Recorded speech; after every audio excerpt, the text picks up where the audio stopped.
So I made the switch from going from the gym over to being mainly suspension training. Why suspension training is I really just kind of thought of what I had to what I could do at home, and I like remembered that I had a suspension trainer from years ago. So I was like, oh, that's a good idea. I'll go ahead and give it a shot. And knowing from my previous experience, I didn't really like doing just body weight training. So I really wanted to dedicate trying something different. And with the suspension trainer, I don't know why it's different, but it's like once I grab the straps, I have a lot more fun of an exercise than if I were to do just pull ups and just push ups off the ground.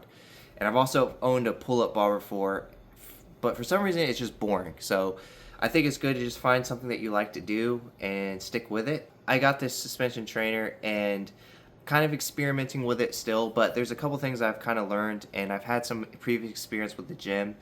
And that is what I really like right now is that you can do a lot of progressions and then regressions. So thinking of my program right now, I'm mainly doing regressions. So my thinking is I can do pull-ups, but I'm really doing like assisted pull-ups from the ground or body weight rows with this. Well, one, because get really bored of pull-ups, and I don't know, like I said again, like when I hang that suspension trainer, it's a lot more funner of an exercise. So I think it's important for it to be fun. But what I really like is the regression. So I've been working with those regressions on the pull-ups, push-ups, dips, all assisted. And my main thinking was, well, I won't really increase in strength because we know that just from what I know is intensity. The higher the intensity, the more strength you get from the exercise. So, I mean, just to go over this real fast, I know there's intensity and volume. The two most important things in working out. When you go to the weight room, the intensity is like how much weight you can lift, basically. That's how I think of it. And then volume is how many reps you do. Well, with the suspension trainer, I noticed that because I don't like doing the higher intensity exercises, I get really bored of it. I was doing the smaller exercises, and from what I'm just learning, what I'm researching, and it kind of changed my thinking, is that you can still gain muscle size by doing 15 to 30 reps of an exercise. So you can still, the muscular endurance, that's not really a thing. And I don't really know how it would be unless you do an exercise for like 2 minutes straight and it hits your like aerobic systems. But yeah, so it's saying like you can do 15 to 30. And then I was like, well, that's cool to do those exercises, but will it still increase strength?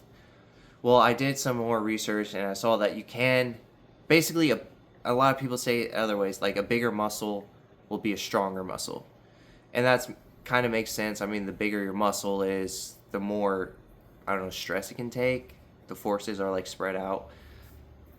Don't really know the science behind it all, but just from what I've seen, a bigger muscle is a stronger muscle.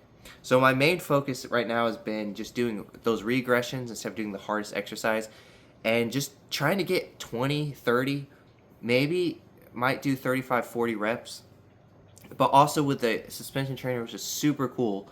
And just like you're going to the gym, is you get that isolation. And I think it's the only way you can do that with bodyweight training. I know you can do on like parallel bars, you can do rows, but with the suspension trainer, you can like isolate it even more because you can go on the ground fully on your knees. You can change like being closer to the door, further off. You can change it so much and really focus on, if you want to grow your back, just focus on that isolation, which has been awesome. So that's what I've been doing, is just doing isolation work mainly and doing a lot of volume, high volume on it. And honestly, I've already seen awesome changes. I mean, I already got a compliment. It was from my wife, but that's the only one that really matters.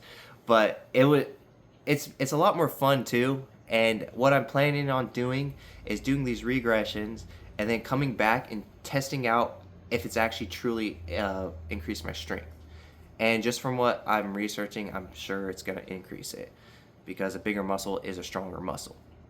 So before you progress, I want you to kind of think of that. Maybe you should decrease your intensity more so in your exercises.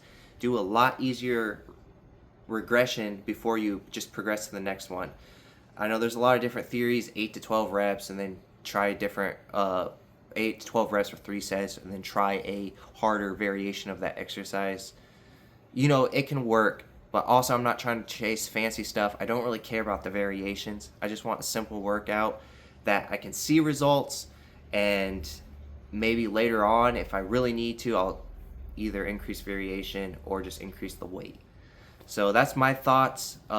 If you guys have any thoughts of your own, I'm sure you guys have already experienced with like more of a high repetition compared to a higher intensity type of program. If you want, just leave it in the comments below. I'd like to hear your feedback and kind of learn from you guys, because I'm learning along the way. Home workouts is a lot different, but I'm still having fun, and hope you guys have fun as you do it as well.